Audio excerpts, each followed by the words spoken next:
सभी भक्तों को श्री शिवाय नमस्तुभ्यं। हर हर महादेव। ओम नमः शिवाय। जय महाकाल। शिवाय नमः। ओम। तो आज हम आपको बताने वाले हैं आपके पितरों को तृप्त करने के लिए पितृपक्ष के किसी भी दिन किया जाने वाला उपाय। यदि आपको ऐसा लगता है कि आपके पितृ अतृप्त हैं, यानी कि वो तृप्त नहीं है और इसकी वजह से वे आपको आशीर्वाद नहीं दे रहे हैं वंश और संतान का, और इसके साथ ही किसी ने बताया कि आपके पितृ अतृप्त है, ये पूजा करानी है या वो पूजा करानी है, तो भी आप पितृपक्ष के किसी भी दिन शिव मंदिर में जाकर एक बेलपत्र और पंचामृत से अपने पितरों को तृप्त कर सकते हैं। वैसे तो गुरुजी ने अपनी कथा में एक छोटी सी जानकारी दी है जो मैं आपको यहीं बताना चाहता हूँ, कि जिससे आपको ज्ञात होगा कि आपके पितृ अतृप्त हैं और उनको तृप्त कैसे करना है। पूज्य गुरु जी की कथा से सुनकर इस जानकारी को आपके साथ में साझा करता हूँ, साथ ही उपाय का वर्णन करता हूँ जो हाल ही की कथा में गुरु जी ने उपाय बताया था, खीर वाला उपाय। तो सबसे पहले वीडियो को लाइक करके चैनल को सब्सक्राइब करके वीडियो को शेयर कर दो, और हम आपको बताने वाले हैं एक छोटी सी जानकारी। तो गुरुजी ने कहा था रात्रि को 11 से 2 बजे के बीच यदि आपकी नींद खुलती है, मान लो कि आप 9 बजे सो जाते हैं, अच्छे से खाना खा के आप सो गए, पर रात्रि को 11 से 2 बजे के बीच में आपकी नींद खुली, आपको भूख लगने लगी, आपको प्यास लगने लगी, तो इसका मतलब है कि आपके पितृ भूखे हैं, आपके पितृ प्यासे हैं। वह चाहते हैं कि आप उनकी भूख प्यास शांत करें। इसके लिए गुरुजी ने एक उपाय बताया, सबसे सरल सिंपल उपाय। क्या करना है आपको? पंचामृत का निर्माण करना है। किसी एक पात्र में दूध, दही, घी, शहद और शक्कर लेकर सभी वस्तुओं को एक पात्र में डाल लीजिए और पात्र में डालकर अच्छे से मिला लीजिए, पंचामृत बना लीजिए।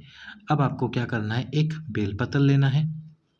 एक बेलपत्र लेके इस बेलपत्र को पितृपक्ष के किसी भी दिन भगवान शंकर के शिवलिंग में माता अशोक सुंदरी के स्थान पर समर्पित करना है। लेकिन उसको समर्पित करने का तरीका दूसरा है। जैसे हम बेलपत्र समर्पित करते हैं तो बेलपत्र की डंडी इस तरफ होती है हमेशा, लेकिन इस बार जो बेलपत्र हम समर्पित करने वाले हैं उस बेलपत्र की डंडी को आपको इस प्रकार से रखना है कि जो बेलपत्र कि बीच वाला पत्ता हो वह इस प्रकार माता अशोक सुंदरी की तरफ हो, माता अशोक सुंदरी के ऊपर, और जो डंडी हो वो भगवान शंकर की तरफ हो। यानी कि जो बेलपत्र की बीच वाला पत्ता है वो तो यहीं रहेगा, दोनों पत्ते भी यहीं रहेंगे, लेकिन जो डंडी है वो शिव जी की तरफ होनी चाहिए। जब शिव जी की तरफ ये बेलपत्र आप अपने पितरों का स्मरण करके समर्पित कर दो, इसके बाद में आपको जो पंचामृत आपने बना रखा है इस पंचामृत को भगवान शंकर के शिवलिंग पे बिल्कुल धीरे धीरे करके समर्पित कर दीजिए। इस छोटे से उपाय से आपके पितृ तृप्त हो जाएंगे। इसके बाद में रात्रि 11 बजे से लेकर 2 बजे के बीच आपकी नींद नहीं खुलेगी और ना ही आपको भूख प्यास लगेगी। जब आप पंचामृत समर्पित करें इसके बाद में 2 बूंद जल शिव जी पर अवश्य ही समर्पित करें। तो ये हो गया पितरों को तृप्त करने का पितृपक्ष में किया जाने वाला उपाय। अब इसके साथ ही गुरु जी ने हाल ही की कथा में एक नए उपाय का वर्णन किया है, और वो नया उपाय क्या है?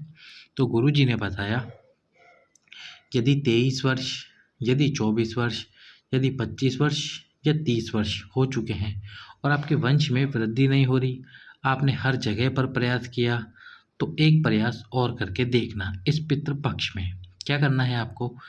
जब भी आपके पितृपक्ष में जब भी आपके बड़े लोगों का, यानी कि जिनकी मृत्यु हो चुकी है, बड़े बूढ़ों का श्राद्ध निकाला जाए, किसी भी एक दिन श्राद्ध अवश्य ही निकालते हैं हम लोग, हमारे बड़े बूढ़ों का, हमारे पितरों का। तो जिस भी दिन आप श्राद्ध निकालेंगे उस दिन खीर का निर्माण अवश्य ही करेंगे। तो जो खीर बनेगी वह खीर जो माताएं बहनें हैं जिनको संतान प्राप्ति नहीं हुई है वह बनाए, प्रयास करें कि वह खीर का निर्माण करें।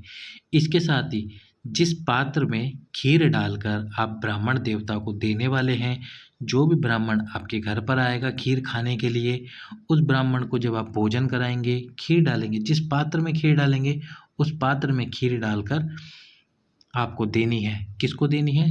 ब्राह्मण देवता को। और देनी डालनी किसको है पात्र में खीर? जो माताएं बहनों के संतान और वंश वृद्धि नहीं हुई है, 23 वर्ष 24 वर्ष से अधिक हो चुका है, उन माताओं बहनों को स्वयं अपने हाथ से पात्र के अंदर, कटोरी के अंदर खीर डालनी है, खीर के बर्तन में से, और खीर डालकर ब्राह्मण देवता को खिलानी है।